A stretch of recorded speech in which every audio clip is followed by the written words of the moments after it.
Hello বন্ধুরা, শিল্পী ব্লগে সবাইকে স্বাগত জানাই। আর একটা নতুন রেসিপি নিয়ে চলে আসলাম। তো আজকে রেসিপি বানাবো পরোটা আর আলুর দম। তো আমি কীরকম বানাচ্ছি আমার পুরো ভিডিও দেখলে তোমরা বুঝতে পারবে। তো চলো এবার আমি ভিডিওটা শুরু করি। তো দেখো এখানে আমি 1 কাপের মতো নিয়ে নিয়েছি, মানে 1 গ্লাসের মতো নিয়ে নিয়েছি এখানে ময়দা। তো ময়দাটাকে আমি অল্প তেল দিয়ে আর সাদা তেল দিয়ে ভালো করে এটাকে আমি মেখে নেব। তো দেখো আমার পুরো মাখা একদম কমপ্লিট হয়ে গেছে, তো দেখতেই পাচ্ছ। তারপরে আমি এখানে অল্প জল দিয়ে আমি একটা ডো বানিয়ে নেব। তো ভীষণই স্বাদের, মানে আলুর দম আর পরোটা খেতে ভীষণই ভালো লাগে। তোমাদের কাছে কেমন লাগে অবশ্যই কমেন্ট করতে ভুলবে না।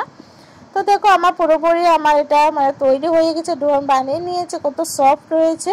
তো এবার আমি একটা ভিজা কাপড় দিয়ে আমি এটাকে মুড়ে এক সাইডে রেখে দিব। তারপরে দেখো আমি এখানে দিয়ে দিয়েছি সরিষার তেল, কড়াই আগে থেকে গরম করা ছিল। তো এবার আমি আলুর দম বানানোর জন্য প্রথমে আলুটাকে আমি বেজে নেব। সত্যি কথা বলতে আলুর দমটা খেতে এত মানে মজাদার হয়েছে, তোমরা বাড়িতে ট্রাই করে খেতে পারো অবশ্যই, আর এত সুন্দর হয়েছে। তো তারপরে অল্প নুন দিয়ে হলুদ দিয়ে এবার আমি ভালো করে আলুটাকে ভেজে নেব। তো দেখো আমার প্রায় ভাজা হয়ে গেছে, বেশ সুন্দর হয়েছে ভাজাটাকে। তো দেখো লাল লাল করে ভেজে নিয়েছি। তো এবার আমি একটা পাত্রে তুলে নেব। তো এখানে ফোড়নে দিয়ে দিয়েছি তেজপাতা, এলাচ আর দিয়েছি একটা শুকনো লঙ্কা দিয়ে আমি এবার দিয়ে দিয়েছি এখানে পেঁয়াজ। তো তোমরা চাইলে এটা নিরামিষও বানাতে পারো, তো আমি পেঁয়াজ দিয়ে বানিয়েছি। তো এখানে দেখো আদা রসুন বাটা আমি দিয়ে দিলাম, আর পেঁয়াজটাকে হালকা করে ভেজে নিয়ে আমি এখানে আদা রসুন বাটা দিয়ে দিলাম। তো আদা রসুন বাটা দিয়ে ভালো করে মিক্সড করে তারপরে আমি দিয়ে দিলাম এখানে একটা টমেটো নিয়েছি। তো টমেটোটাকেও আমি ভালো করে এর সাথে মিক্সড করে এখানে দিয়েছি পরিমাণ মতো লবণ, তারপরে হলুদ গুঁড়ো, জিরে গুঁড়ো, ধনিয়া গুঁড়ো আর দিয়েছি লঙ্কা গুঁড়ো। তো এবার সব উপকরণ আমি ভালো করে মিক্সড করে নিব, একটু কষা কষা করিয়ে নিব। যতক্ষণ আর তেল চাইছে ততক্ষণ আমি এটা কষতেই থাকবো। আর অল্প দেখো দিয়ে দিচ্ছি জল। তো জলটাকে দিয়ে আমি ভালো করে কষিয়ে নেব। তো আমার দেখো প্রায় কষানো হয়ে গেছে, তেলও ছেড়ে দিয়েছে। তো এবার আমি বেজে রাখা আলুটাকে এর মাঝে দিয়ে দিব। তো আলুটাকে দিয়ে আমি মশলার সাথে ভালো করে কষিয়ে নিয়ে পরিমাণ মতো এখানে আমি জল দিয়ে দিব। তো দেখতেই পাচ্ছ কত কিউট হয়েছে, বেশ মজাদার হয়েছে।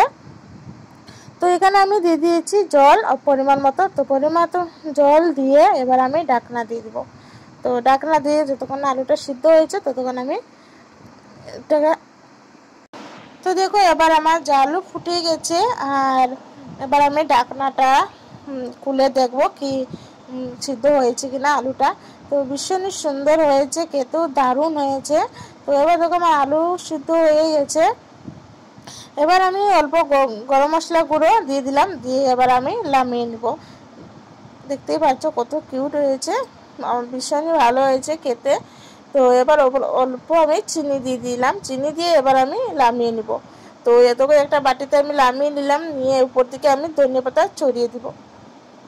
তো এখানে দেখো আমি যে ময়দাটাকে আমি রেখেছিলাম ভিজা কাপড় দিয়ে, তো তারপর দেখো কত সুন্দর হয়েছে, ভীষণই সফট হয়েছে। আর পরোটাটা খেতেও না হেভি হয়েছে, কি বলবো বন্ধুরা, তোমরা অবশ্যই একবার ট্রাই করতে পারো বাড়িতে।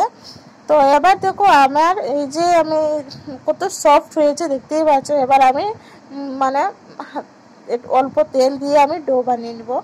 তো ডো বানিয়ে তারপরে আমি এটাকে বেলে নিব। আর তারপরে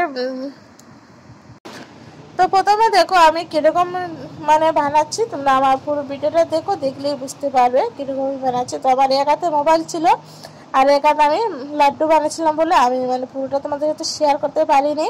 তো ভীষণই কষ্টকর হয়ে যায় এক হাতে মোবাইল ধরা এক হাতে রান্না করা।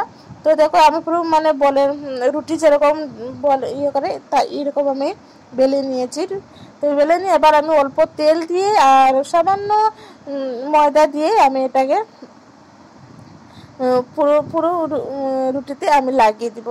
লাগিয়ে দিয়ে দুই পাশ দেখো আমি কি সুন্দর বলে দিয়েছি, এই পাশ দুই সাইড সুন্দর করে বলতে হবে। তারপরে এরকম চেপে চেপে আমি দুই সাইড বন্ধ করে দিলাম। তারপরে দেখো এই পাশেও তোমার এরকম পাল্টে দিতে হবে। তো দিয়ে তারপরে হালকা হাতের জুড়ে তুমি এটাকে বেলে দিতে হবে। তো বেলে দিলে ভীষণই সুন্দর হয়। তো এবার দেখো আমি এটাকে বেলে নিয়েছি, দেখতেই পাচ্ছ কত সুন্দর হয়েছে। তো এবার আমি তাওয়াতে দিয়ে দেবো। তো তাওয়া আমি অল্প তেল দিয়ে গরম হয়ে গেছে, তো অল্প তেল দিয়ে আমি এটাকে দিয়ে দিলাম।